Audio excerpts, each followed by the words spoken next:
Good afternoon, everyone, and welcome to another episode of the Dairy Signal on this Tuesday, February 3rd, where we'll learn how will global events impact the U.S. economy and the dairy industry. So you're tuning in today for a discussion on global realignment with Jacob Shapiro, Director of Research, the Bespoke Group, and host of the Jacob Shapiro podcast. With that, we have Jacob here for the next hour. Feel free to ask all of your questions through our Dairy Signal platform, and we'd be happy to get to them at the end. With that, Jacob, if you want to take it away. I'd love to. Thanks for having me. I think it's been a minute since I was on the Dairy Signal, so I'm happy to be back. I was joking before we got on. It has felt like a long year already in geopolitics, and we're only in February. So buckle up for the ride. I'm going to try and do some of the things that have happened in the world justice, but also leave time for some questions and going back and forth, and also try to balance between what's in the headlines and some of these longer structural forces that I think are underpinning them that will be there once the headlines fade away. I also just wanted to start off by saying I've been doing this now for 15 years, which is hard for me to believe. And I cannot remember a time in my career that was quite like the time that we're going through right now in terms of geopolitics. Any of the sort of 4 or 5 things that happened in January in previous years could have been the most important thing that happened in that year. And we had 5 of them just in January. The only analogous time period I can think of in my career that was similar to this was in the turn from 2010 to 2011. You had the Arab Spring, followed very quickly by the intervention in Libya, and then the meltdown at the Fukushima reactor in Japan. Like that was an absolutely crazy 3 to 4 months in the world. That's sort of the level at which we're operating right now when it comes to geopolitics. And unlike that time period, it doesn't feel like there's a set end to it. It feels like this is actually going to continue on for the course of the year. So if you are feeling whiplash in terms of what's going on in the world and developments in the world, you're not alone. I do this for a living, and even I am having a little bit of trouble keeping up with everything. But with that preamble out of the way, let's kind of dive into what's happened over the course of the last month, try and zoom back out, and then I'll take some of your questions and comments or even disagreements. The first and most important thing that happened in January was Canada really affecting an absolute change in its foreign policy trajectory. And it wasn't just that Mark Carney went to China and shook Xi Jinping's hand and signed a strategic partnership with China, although that was a big part of it. But he also went to Qatar and signed a deal for billions of dollars worth of energy infrastructure into the Canadian economy from Qatar. And then he went to Davos, where he gave maybe the most important geopolitical speech we've had thus far in this century, so in the last 26 years.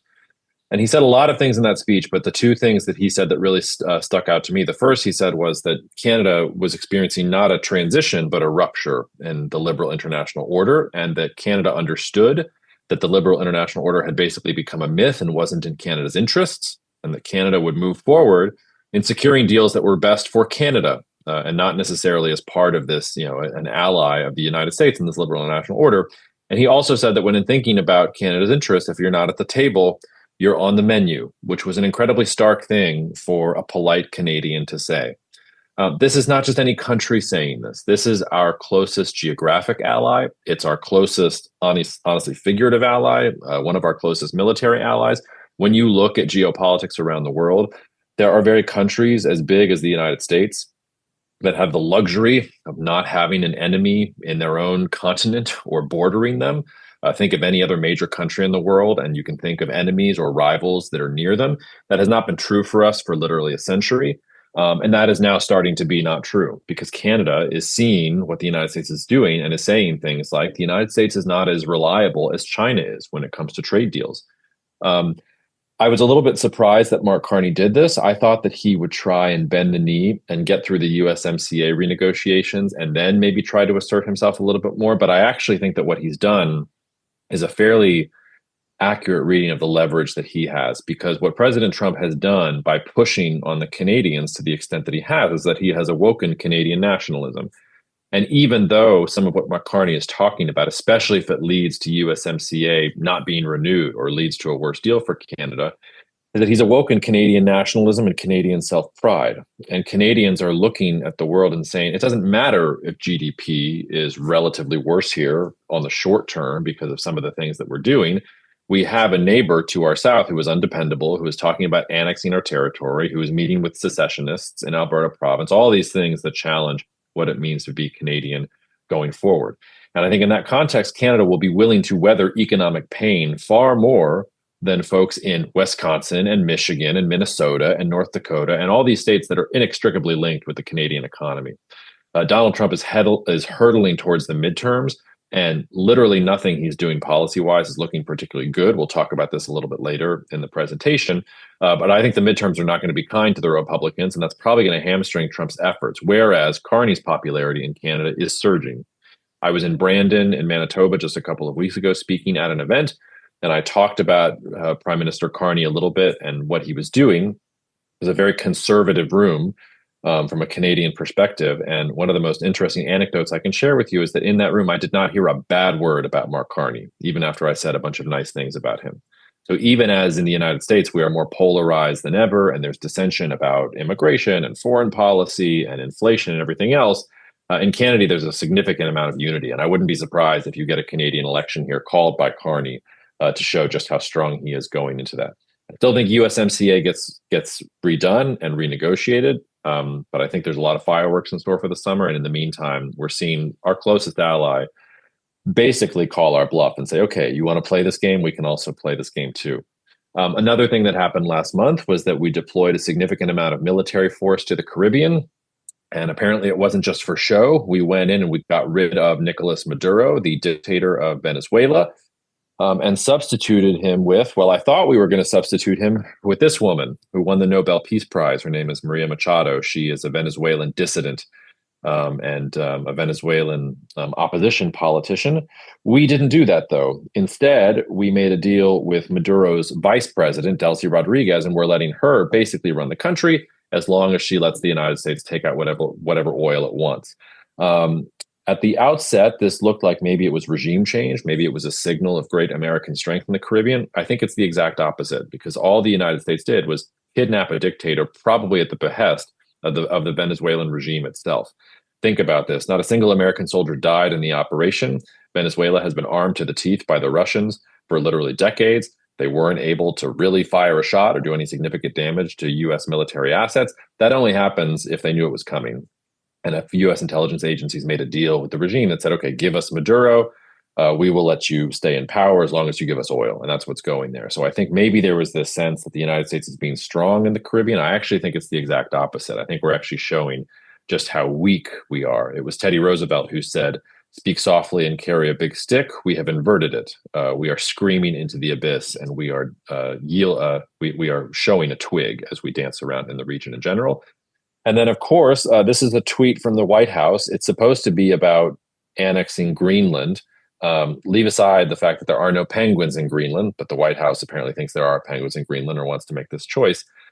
This was a Rubicon moment, not in terms of the U.S. and Greenland, but in terms of U.S. relations with Europe, because Europe has taken the U.S. threats on Greenland to heart. And we're seeing some major developments in the European Union, developments that I've been talking about literally for the last 3 to 4 years. On previous dairy signals, and finally we're getting some of that European movement.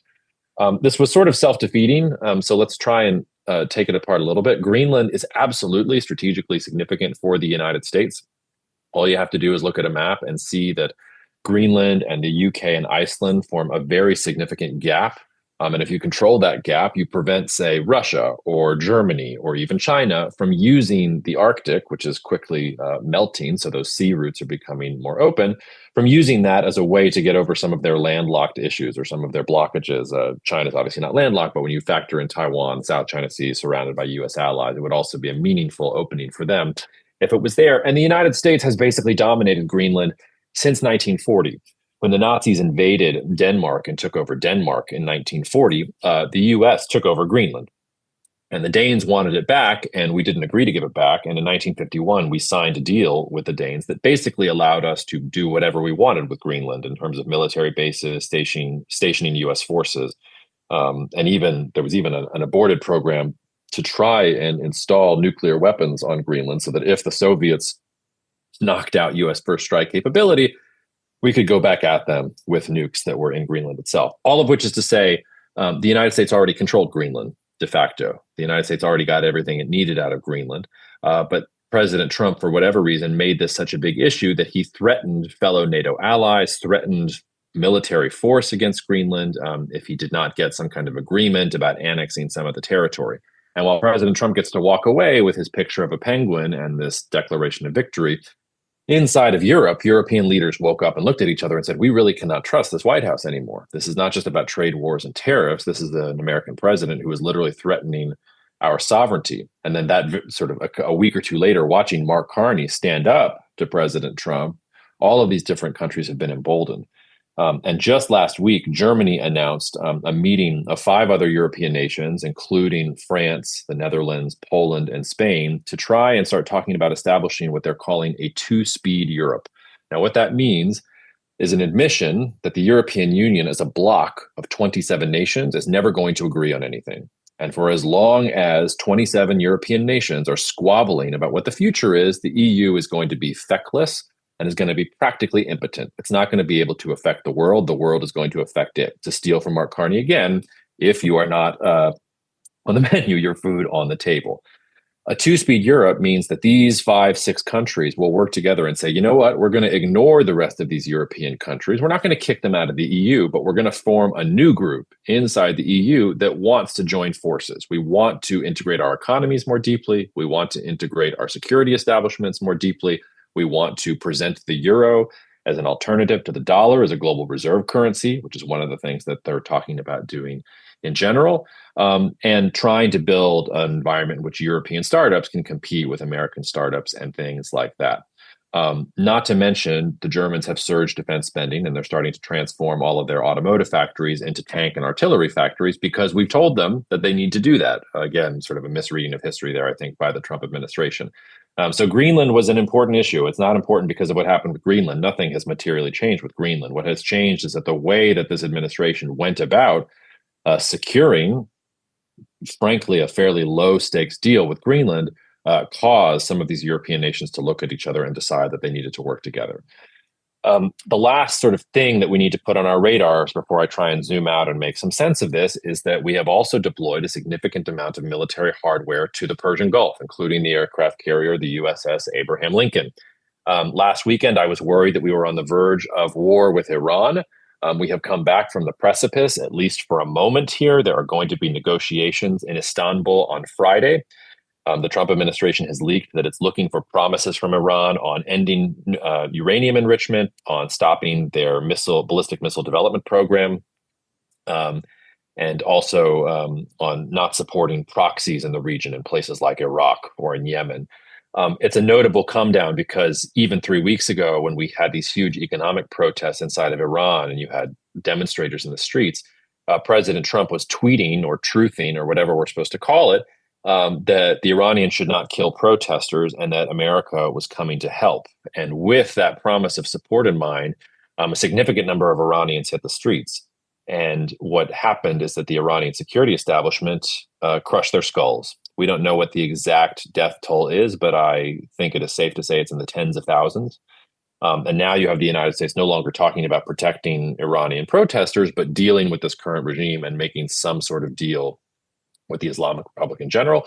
I am not convinced that the threat of war is off the table. I'm not sure that Iran can give the United States what it wants, or if the United States can give Iran what it wants. And if that is true, you could see a significant movement in oil prices if you get that kind of nightmare scenario. I'm at about 10% probability on that. One of my colleagues, Marco Papich, he's much higher. He's at 35%. Those are still very, very high odds for the kind of movement that this would mean in global energy prices and oil prices and what this means in general. So we'll see about this. I'm relatively optimistic that the United States and Iran can find a way to figure this out. But also fairly depressed that that only happened after Iran crushed those protests and that any kind of meaningful change in Iran in a domestic political situation is likely off the table. But this is sort of the next shoe to drop. And then I don't have a slide in here about this, but even as the United States is deploying this military hardware to the Persian Gulf, the White House put out an executive order just a couple of days ago that said that Cuba constituted a direct threat to U.S. national security. It's the same sort of language the U.S. used about Venezuela. And I am on record forecasting this year. I forecast that the United States was going to do something in Venezuela. I'm forecasting that it will do something in Cuba here over the next 12 months too. So I think that's going to be a focus of U.S. foreign policy going forward, and that has a lot of different implications. Maybe not for the dairy industry in particular, but Cuba as a center of investment for some agricultural commodities, some energy commodities. It's not unimportant when you're thinking about it from the broader U.S. agricultural sector in general and what this means about U.S. power.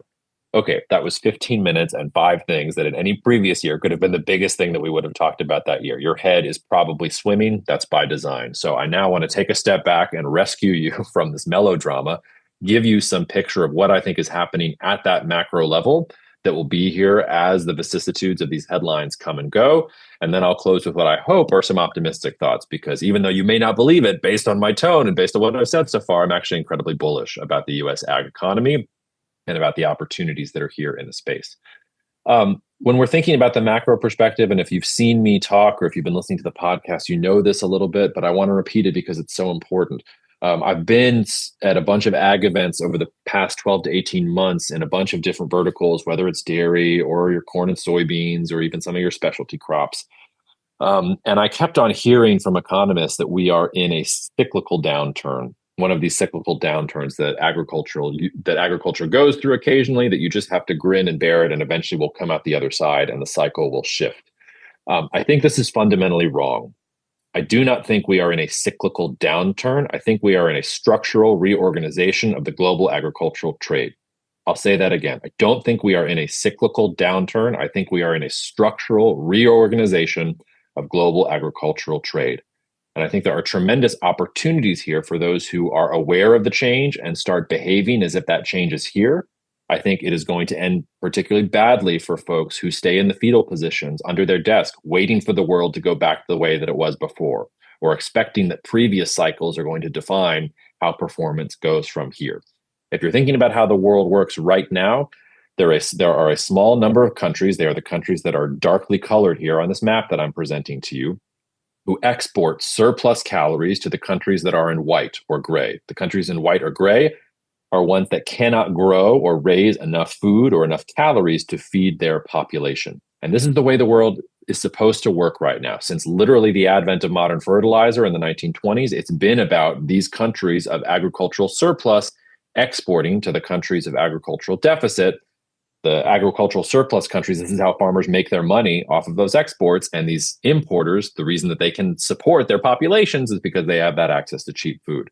If you want to put a number on that, roughly 3 to 4 billion people are alive today because of those agricultural exports. Now, one of the things, though, that we're seeing is that all the countries here in this map on red are countries that are not really growing relative to their potential yield.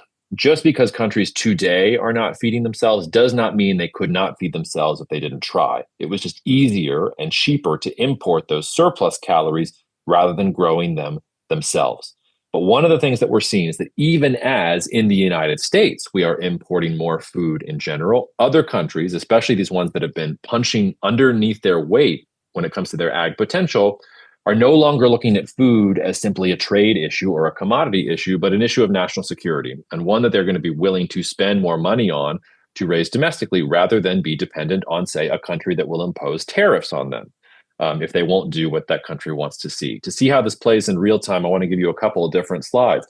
Just look at the fact that in the United States, which is the most agriculturally blessed and fertile country in the entire world, we import more food than we export. And we are going to be importing more food than we export in the coming years, according to the USDA. That's a shocking statistic. It shows that even as the world is thinking about agriculture from a more geopolitical perspective, we're behaving like it's still the unipolar order, like it's still the 1990s, and we're wearing fanny packs and Third Eye Blind is playing on the radio. It's not. I hate to break it to you. I wish that it was. If you look at what we are importing, it's not bulk and high value commodities. It's things like fruits and vegetables. Now, some of these things we're never going to grow in the United States. Coffee, bananas. Somebody should tell Howard Lutnick, we are never going to grow bananas at scale here in the United States. But many of these things are things that we could grow in the United States. It's just that we are in this rut of not growing them here in general. Meanwhile, as we look out at the world, I want to give you a couple slides that show you, A, that we've lost our position as a low-cost producer, especially in grains, and that is going to trickle down into the rest of the economy. And also that we're seeing some weakness in terms of U.S. competitiveness in terms of some of our exports in general. If you know a corn farmer, give them a hug. They are no longer the low cost exporter for corn. That title goes to Brazil, and it's something that Brazil is only increasing. Our soybean farmers have also been feeling the pain of this. If you want to understand an example of a country that is producing more domestically, I would supply you with Ethiopia. I used to joke about Ethiopia at the beginning of some of my presentations because they said a couple of years ago they wanted to become a net wheat exporter. And I laughed at them. I said that wasn't possible. And it took all of 2 to 3 years for them to make me look like an idiot because even as they were fighting a civil war amongst themselves, the Ethiopian government went out to farmers and bought them machinery and bought them seed and taught them how to use it. And boom, suddenly they were exporting to the rest of East Africa over a period of 2 to 3 years. There's a lot of different examples here. One that I think is particularly disturbing is the US beef export market. And this is something that predates Donald Trump, because if you look at the data, we've been uncompetitive globally when it comes to beef going back to 2023, having 3 consecutive years of decline for exports here. And it makes sense that our exports would be declining to places like China that we're in a trade war with. But if you look at the data, we're down to Japan, we're down to Mexico, we're down to Southeast Asia, we are down to the Middle East. These are places that we should be cleaning up in general. So as you start to go through the stack, things are not looking particularly good here, even with a weaker dollar. And one of the reasons this is happening is because we are in this multipolar world. I've talked about a multipolar world for years with PDPW and talking about it at different events and things like that. It's no longer a forecast, it's here. And I've had to revise some of my thought experiments. Maybe some of you have seen this map before. This is me struggling with what different blocks in the world look like in those competing spheres of influence. This is meant to be provocative. It's not going to tell you what the future necessarily looks like, but instead, I'm trying to look at what these rival spheres of influence look like. You can see I have the United States there in red. You see I've added Canada to this group of middle powers here. I've got China and Russia shaded the same way because I think all that Russia has accomplished in failing to conquer Ukraine has turned itself into a Chinese gas station. I think that's the future that Russia has consigned itself to, and a strong bloc for Europe. But instead of thinking about the world as one undifferentiated marketplace where it's just the goal of the US government to try and open up new trade possibilities, I think we need to understand that our trade possibilities are no longer the globe. It's those spheres of influence where we actually have a modicum of political or security or economic relationship. And because of some of the policies of this administration, the list of countries to which we have that kind of relationship is declining. Um, I don't think that anything that President Trump has done is particularly unprecedented or strange. His foreign policy is basically taken straight from early 1900s United States or from President William McKinley here, whose picture I have. It's a combination of imperialism and protectionism. William McKinley also raised tariffs on a bunch of different countries when he was president. He presided over the U.S. victory in the Spanish-American War, which saw the United States extend its control from the Philippines all the way to Panama. But the reason that these policies worked, because as you'll probably, you can do some basic math. After McKinley comes World War I and World War II, the stage is set for the United States to become the most powerful country in the world, in large part because of these policies. The reason that William McKinley's policies worked was because the United States was the top manufacturing power in the world at that time. And so when the United States threatened to raise tariffs against someone or was using its economic heft to open up new markets for US farmers or things like that, countries had to listen because there was a major economic impact when it came to this in general. That is simply not true anymore.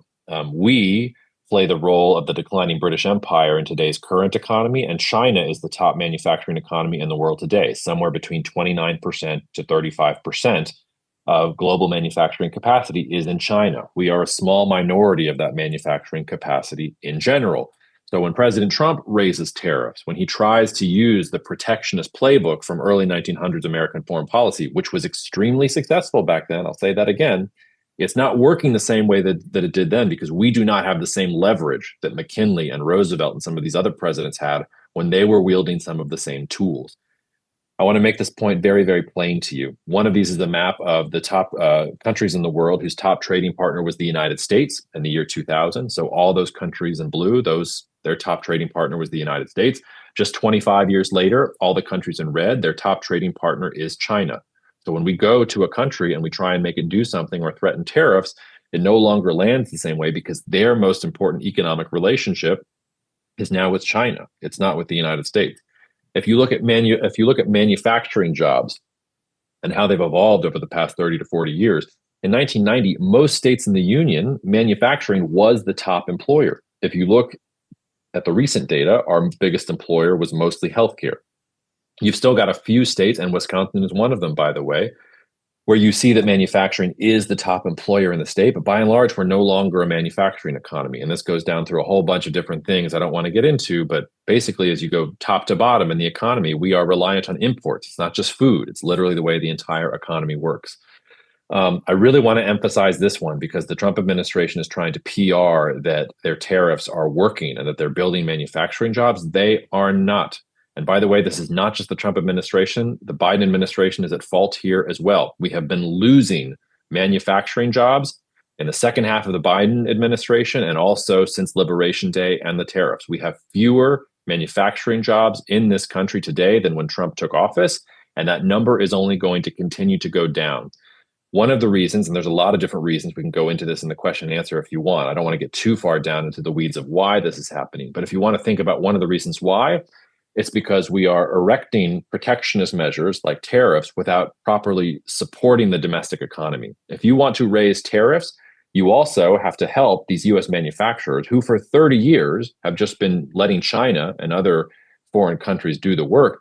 You have to help them. You have to help them retrain their labor forces. You have to help them invest in capex. You have to make sure that US infrastructure is aligned for this because right now it's pointed for exports and not on internal consumption or internal construction of things. And we are not doing that. We are playing around with tariffs and not supporting the domestic economy at the same time. And that is actually leading to a decline in US manufacturing jobs.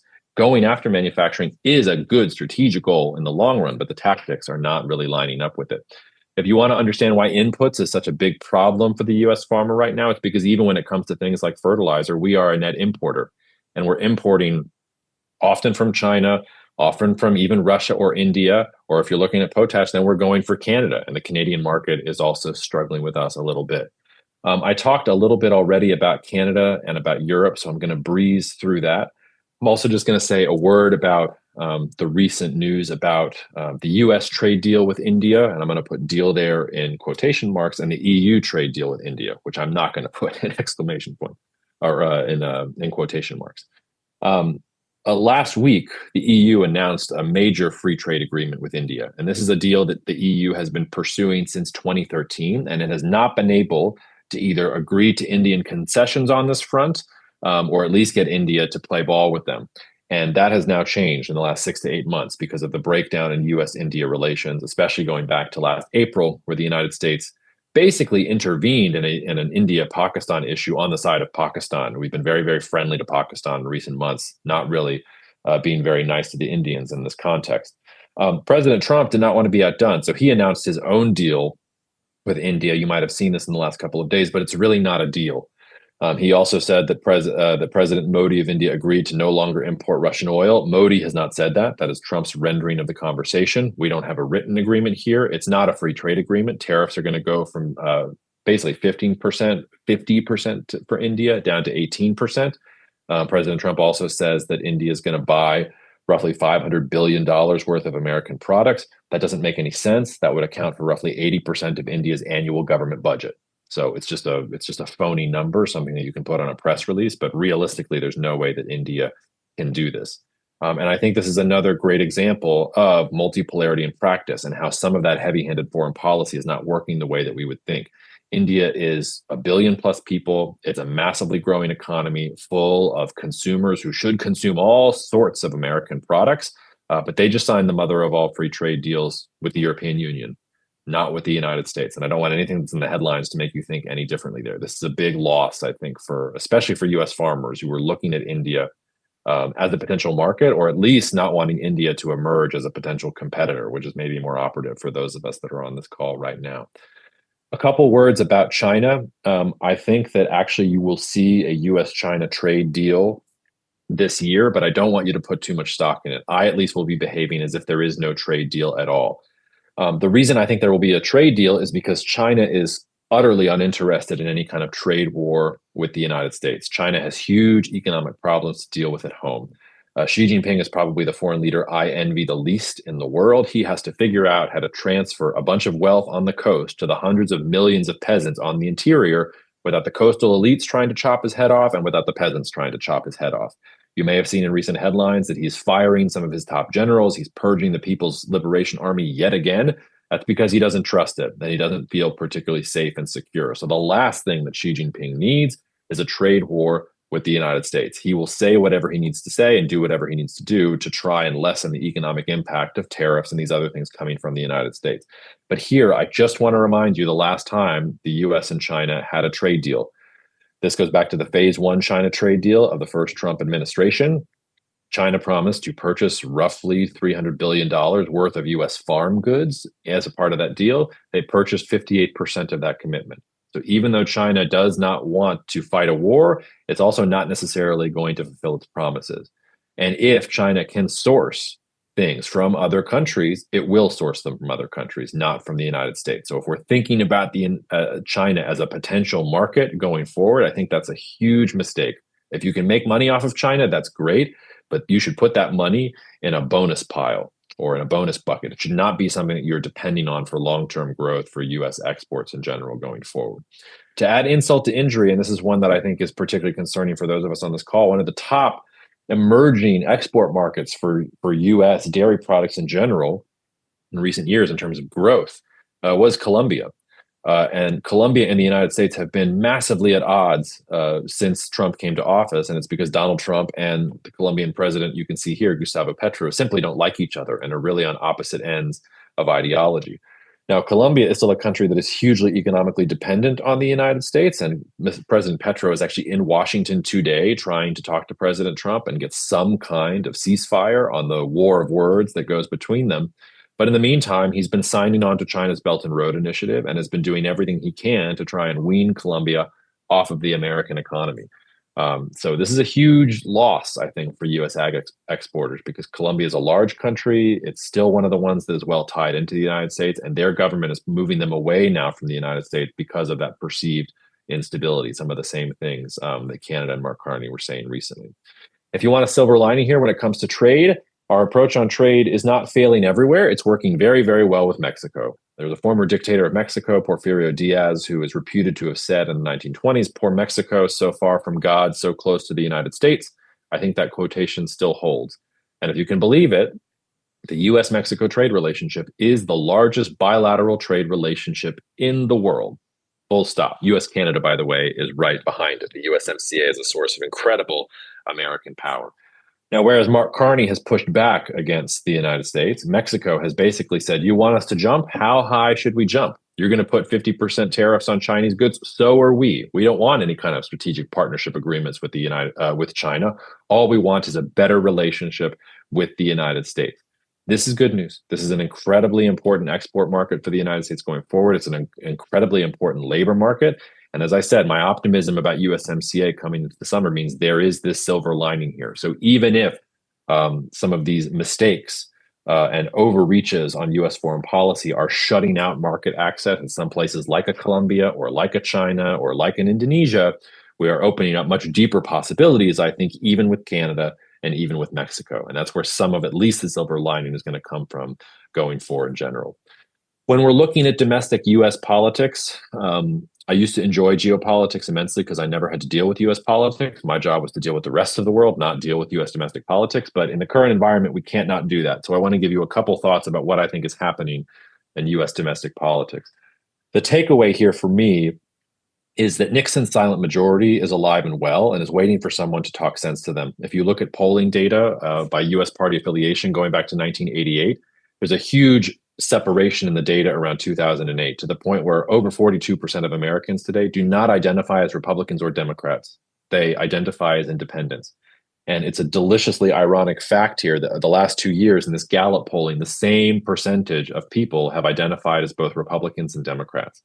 I think the extremes have hijacked the megaphones of both of these parties, and we are stuck in this sort of populist cycle. I think we will eventually come out of it. And if some centrist, and I don't know which party it's going to emerge from, it could emerge from any party, maybe it's from a third party, but if a centrist emerges that starts talking to the American voter where they are, I think they will find themselves in a very, very good position going into the next election.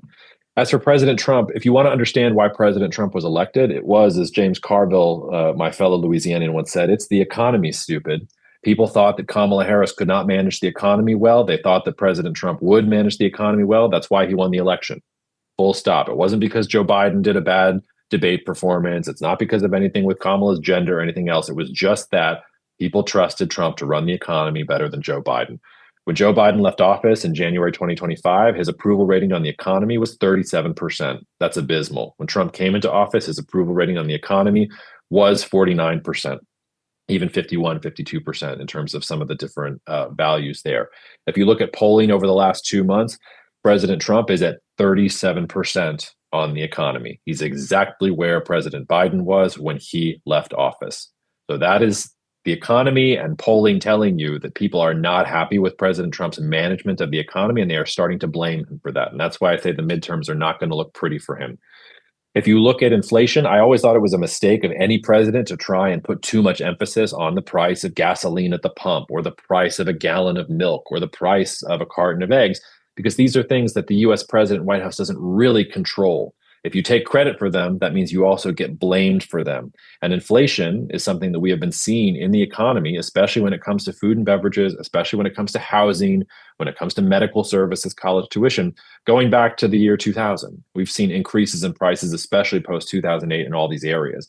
And when you look at the consumer price index and some of this other data, and remember, we had a lag in reporting data because the government was shut down for a couple of months there. We are above the Fed target on inflation. We are significantly above the Fed target on inflation when it comes to food. And this is a trend that I expect to continue going forward. If you look at inflation expectations in the market, so this is not inflation, but it's expectations of inflation, they are almost off a chart if you go back to the year 1990. Interest rates are still relatively low, but bond markets are looking at what the Trump administration is saying. They're looking at the potential appointment of Kevin Warsh, and they're calling BS on it. They're saying, oh, we think maybe you're going to have to keep rates higher for longer. We're not really seeing rate cuts as viable when you look at all the economic data that's happening here. For those of you who have more experience on the call, 5, 6% interest rates, that doesn't bother you that much. You know that on a historical average, that's pretty good.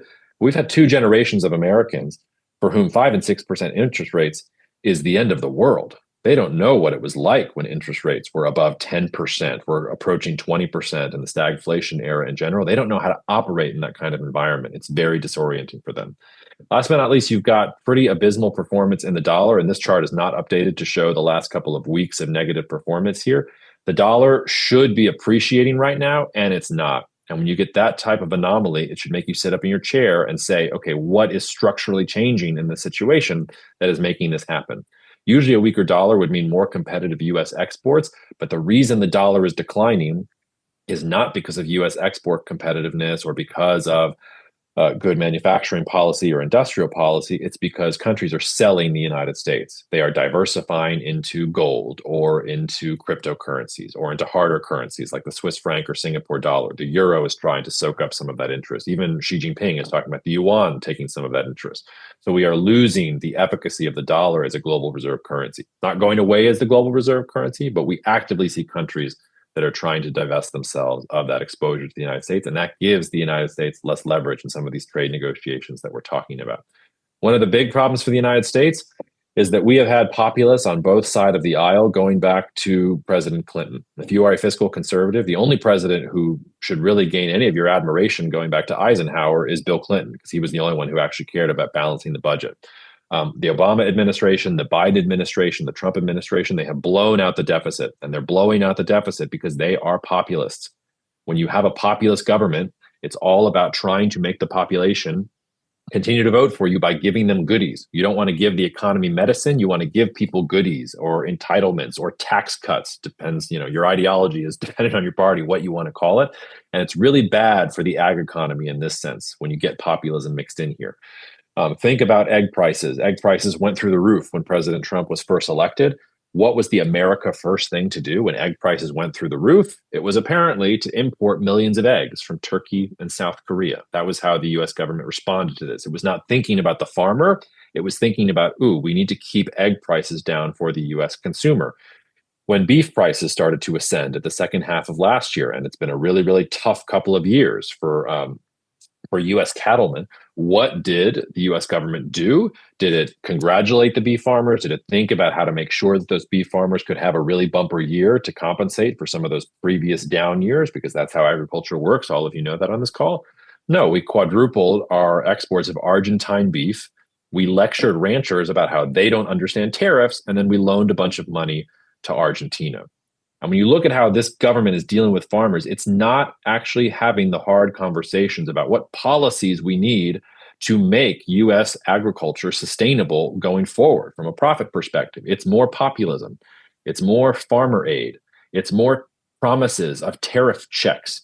It's proposals about eliminating income tax. I'm the first one who would love to eliminate income tax. I also want a pony that speaks Swahili. These are things that are not realistic. These are things that we're not actually going to get. And then we're going to get this announcement of $11 billion worth of tariff relief for farmers, which is not going to be enough. It's going to be pointed at the parts of the ag economy that are particularly inefficient and won't help us address some of these issues. When I zoom out a little bit and when I start to try and find some of the silver lining, I think there's two places to do so.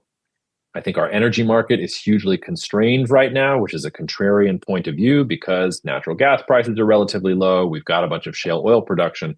But one of the things that's happening is that for the first time since we invented refrigerators and air conditioning in the 1950s and 1960s, we are seeing huge increases in electricity growth consumption in this country around artificial intelligence, data centers, and robotics. And so I think one of the things that is going to happen going forward is that we're going to see a shift into things like biodiesel and sustainable aviation fuel and renewable diesel and probably some new monikers that we haven't even heard of before. And one of the reasons for this is even though we're at the peak of the shale revolution right now, it seems to me that we may be at the top because after you frack a bunch of wells, you have to find more wells to frack because the average oil and natural gas that comes out of them that gets produced declines very, very quickly. And if you look at the macro data, we're starting to plateau. We are still an energy superpower, but we're not getting that growth that we saw over the last 15 years that made us so powerful. I have been joking that Landman is top of US shale oil market. We're making series that are best hits about these landmen that are wandering around. That to me maybe says top in the market in general. So there is a ploy here for US agriculture, as it did the last time we were worried about energy security in 2005, which gave us ethanol policy that came after the failed second Iraq war, before the shale revolution. So we were thinking about how are we going to get energy security for the United States. I think there's going to be an argument about what role can agriculture in the United States play in help buttressing US energy security. Second, though, I think that we are going to have to go back to thinking about food as food for the American consumer. There is nothing in the Constitution that says that the average American is entitled to life, liberty, and cheap food. It's life, liberty, and the pursuit of happiness.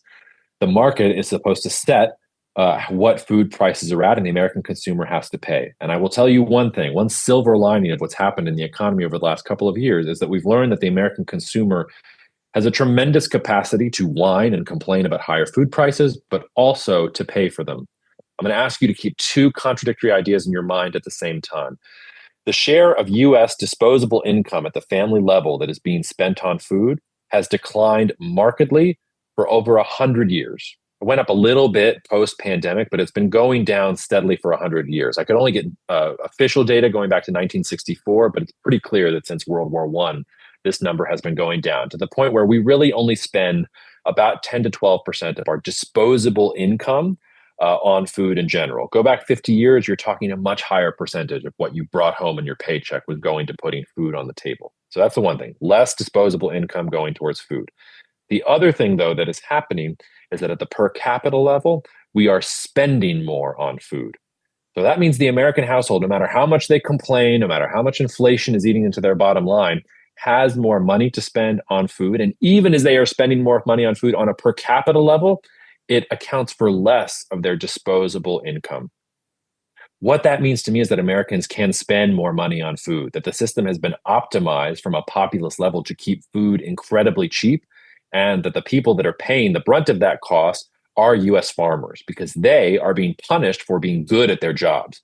The only industry I know in the world where an industry gets punished for being too good at its jobs. If you make iPhones better and you make more of them, well, iPhones get cheaper, you sell more of them, and Apple does incredibly well. It doesn't work like that for the US farmer. The US consumer expects those prices to continue to go down, and a populist government wants to continue to push those prices down in general.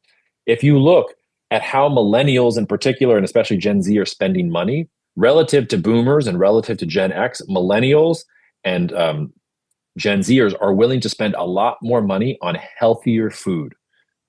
So one of the things I think we need to think about from a market perspective when we're lobbying different government organizations is how do we build infrastructure so that we can get this local food that the millennials and the Gen Zers want into their hands because they want it. And right now, what they're doing is they're importing it from other places, whether it's beverages or those fruits and vegetables or some of those other things that I talked about. For 100 years, American farmers have been told that it is their job to feed the world. This is a belt buckle that I found in an antique store a couple of weeks ago. It's from the 1980s, American Farmers Feed the World. But I want to repeat a map I've showed you a couple times here on Dairy Signal, which is the average food insecurity rating in our country, the most agriculturally blessed country in the entire world, is 10.4%. 10.4% of Americans are food insecure. Down in the bayou where I live in Louisiana, we're way above that 10.4% average, and we have a 50% plus obesity rate. Don't ask me how we do it. We're just really good at eating. But this is unacceptable for the most agriculturally blessed country in the entire world. And if you're looking for the next best export market, the next market that we're going to open up for US agricultural products, that market is the United States because we have forgotten about that market and we are ceding that market to foreign countries who are literally selling food into our market in general. The last thing I want to say before I close out and take your questions, comments, and hopefully your disagreements is that I've sensed a lot of glumness in the ag community, and I get it. And I think part of it is generational. I think we're heading towards generational transitions, and this is the difficult thing to have these conversations about whether children want to take over the farm, about whether this is something that is viable and sustainable long run. And you can see this just in the average age of the U.S. farmer. We've gone up almost 10 years over the past 50 years for that average age, and more than that, the number of farms is decreasing. Average farm size is increasing. We're seeing a lot of consolidation here in general. In addition, land value prices are up and to the right. So if you are a young producer or if you're trying to add acreage because you want to expand your operations, it's getting increasingly costly to do so. And so you are sort of stuck in this, well, I know that I have to scale up in order to make more money, but I cannot afford to scale up. And what am I supposed to do going forward? And this is where I want to inject some optimism in the conversation. This is some economic data from Terrain. They were asking farms of different sizes whether they were planning to upsize, downsize, or exit. What I want you to see on this chart is that those farms that are 10,000 acres or more, they have gone from 30% or expecting to be bigger to 70%. They're talking about expanding in a massive way. Everything underneath that, whether it's your 5,000 acre farm, your 2,000 acre farm, your less than 500 acre farm, all of those different segments are talking about getting smaller or even exiting the business in general. So at that large level, the large consolidated foods operations, they look at all the problems that I just talked about and they see opportunity. They see fear. And in classic Warren Buffett faction, they want to push. They want to go in, they want to get bigger. It's those of us who are at that smaller end of the spectrum who are seeing all these changes and maybe don't necessarily have that going forward, who are thinking pessimistically. And so I'll close out with this optimistic point, which is every problem that I've talked about, every market that closes off, every infrastructure problem, every inflation spike, there are opportunities here. And I think it's about diversifying revenue. It's about thinking about how to do things differently. It's about meeting the market in the United States where there are dollars to be spent where it's at. Because if you can create a product that goes directly to Americans or to those other folks who have money to spend to do it, the market is telling you that those people will buy. And I think the smart money is betting on that in a major way and is even taking advantage of some of the glumness that is there. If there's one thing I can tell you, it's please don't think of the world as going through some kind of cyclical downturn, that we're going to do a bunch of deal making and we're going to be back to unipolar land where the United States is calling a shot and the dollar is the global reserve currency and we're holding hands and singing kumbaya at the WTO. That world is gone. It's a new world. And I think the folks that are successful are the ones who will say, okay, it's a new world. Here are the pain points. How do I attack those pain points? How do I help solve them? And I think for those folks, there's actually a ton of opportunity. So I said 40, 45 minutes. I did 49. I will be quiet. I'll give you a QR code and happy to take any questions, comments that you have. All right. Well, thanks so much, Jacob, for all of those insights. It's always a pleasure to hear what's going on in the world, and you do a great job of summarizing it. We have had a few questions come in. The first one, can the U.S. realistically maintain geopolitical dominance while remaining structurally dependent on foreign manufacturing? Um, Yes and no. But it's sort of a Wizard of Oz question. The Wizard of Oz is the Wizard of Oz until people realize that it's just the guy pulling the levers behind the switches. Let me give you a concrete example of what I mean. Um, the most important military force the United States has, with much respect and love and light to the Air Force and the Army, is the Navy. The Navy is what allows the US to project power across the world's oceans. And the unipolar era has been dominated by the US Navy, basically guaranteeing the security of those sea lanes so that globalization and free trade can occur. And today, the US Navy is the most powerful Navy the world has ever seen. I doubt we will see a force as lethal or as awesome as the US Navy today. The problem is, if you look at shipbuilding capacity in the world, we make a grand total of 0.1% of new ships that are put on the seas every single year. China makes upwards of 65%, and then it's the Japanese and the South Koreans, and that's the list. So if we got into a shooting match in the South China Sea, yes, we have 250 of the most powerful warships ever assembled, but the Chinese are churning out ships by the thousands. And they have drones and they have kamikazes and they have everything else. So once they knock out our 250 really, really powerful ships, we cannot meaningfully go back at it because, to your point, we don't have that manufacturing capacity. So as long as we can keep the illusion going, and we do have significant power when it comes to the influence of the dollar, still with trade, we still have an air force and the ability to project power over long distances. But if you ever got into a real shooting match or a real war, our ability to project that power has declined considerably over time and will continue to do so. So the answer to your question is, I think in the long run, no. And I think that's one of the reasons this administration is thinking more about hemispheric strategy, about coming back to North and South America and making the United States powerful here and not so involved in other places in the world. But in the long run, no, we are not going to be able to project the same type of power that we have over the past 70 years, and certainly not if we're going to be upending some of our alliances in a sort of Pyrrhic attempt to bring that manufacturing back to the United States. Perfect. Next question. Are tariffs now more effective as symbolic political tools than as genuine economic instruments? I don't think tariffs are effective at all. And tariffs are just taxes. I don't think they're effective for the American consumer because they increase prices for the American consumer. I don't think they're effective in relations with other countries because even if they make a deal in the short run, they'll make other deals with other countries. And also, they'll be building up their domestic manufacturing industries or other industries to compete in the long run so that 2, 3 years from now, the tariff threat isn't there. So my reply to that is that in the current context and the way we are wielding them, tariffs are ineffective at just about everything, even for the stated logical strategic policy goals that they're supposedly being put in service. Next question. Can the US fix our relationship with Canada? Well, there are degrees of fix. If you believe Mark Carney, there is no going back to the way that the relationship was before. Canada is going to be taking us with a grain of salt. But remember, Canada is not turning its back on us. It's just saying we're going to be pragmatic. And I showed this in the chart. I said the US and Mexico is the top bilateral trade relationship in the world. US and Canada is number two. And it's hugely important for the Canadian economy to get there. So I think we get through this. I think we get a USMCA deal by summertime. And I think the temperature comes down a little bit.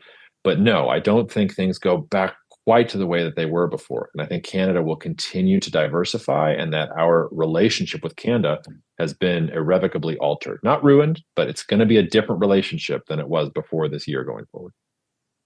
All right. And last question. Is the dollar still the global reserve currency? The dollar is still the global reserve currency, and it will be the global reserve currency for, I hate to put a timeline on it, but for the foreseeable future. But just because it is the global reserve currency does not mean that its influence isn't waning. So if you look at the dollar as a share of global foreign currency reserves, it's declined from a height of about 68 to 70% towards the end of the 90s towards 58 or 56%. When I say that countries are selling the dollar, I'm not saying they're getting rid of all of their dollars. They can't do that. That would be absolutely catastrophic for them. And when we've seen previous reserve currencies shift to others, like say the pound sterling to the dollar, which happened after World War II, it took an episode like World War II to make everyone truly switch. You need that kind of cataclysm to break up in the inertia. What's happening, though, is that you have countries or pension funds or hedge funds or things like that that are saying, you know what, our dollar exposure is 70%. Let's take that down to 55%. Or let's say you're China. You know, our dollar exposure was 50%. Let's take that down to 30% and let's allocate a little bit more to gold and some of these other things. So, yes, we're the global reserve currency, but the influence of the dollar is declining. And you even have bilateral relationships with some of our rivals or potential partners where they're trying to cut out the dollar entirely. So, for instance, China and Brazil, they have started trading directly in yuan and real, not in the US dollar. We even had Brazil in the last couple of days announce maybe bonds that can be payable in yuan and things like that. So, that's again showing you trying to get around the dollar in general. I mentioned this with the euro. The euro has become the primary currency of settlement between European countries and West African countries because they see that as a major potential labor market, export market for European goods going forward. And they think the extent to which they can get the euro involved in those countries, that's going to be better for Europe going forward. So I would ask you not don't worry that the reserve currency is going away, but understand that the reserve currency status of the dollar is weakening, and that means negative things for US market access. It also means that when we're thinking about what we're holding on our own balance sheets, especially if you're holding a lot of cash, you should be hedging the same way that most other sophisticated financial institutions are hedging. Folks are not just holding dollars anymore or US treasuries and thinking those are the safe haven assets. They are not the safe haven assets anymore. Even US treasuries are not. So you'll see that some organizations are thinking, you know what, on my balance sheet, I'm still going to be 50% dollars, but give me a 10% gold exposure and give me a 5% Bitcoin exposure and maybe 10% in Swiss franc and Singapore dollar or some of these other things that you can use so that if you see an inflation spike, for example, you're hedged. Or if you see a move in the opposite direction, you still have exposure to that rather than being completely dependent on the dollar going forward. So for any of us who are keeping a lot of cash on our balance sheets, like I think there's actually a practical thing we can do there in dealing with the weakening of the dollar and what that means in the relationship with inflation and some of the things that I talked about. So I'm sorry, I rambled off into a hole there a little bit. The direct answer to that question is no, the dollar is not going away as a reserve currency, but its status is weakening. And we need to think about strategically what that means for market access and also just how we structure our own finances. All right. Well, thank you so much for that, Jacob. And thank you for all the information today. As we wrap up here on the Dairy Signal, I also want to say a huge thank you to all of our partners with professional dairy producers, specifically our national partners that make programs like the Dairy Signal possible. To learn about them, as well as all of our other premier suppliers, head on over to PDP Prime. And with that, we're wrapping up here almost to the top of the hour. So I want to say thank you for joining us here today and look forward to seeing you back here on Thursday for the Dairy Signal. Bye now.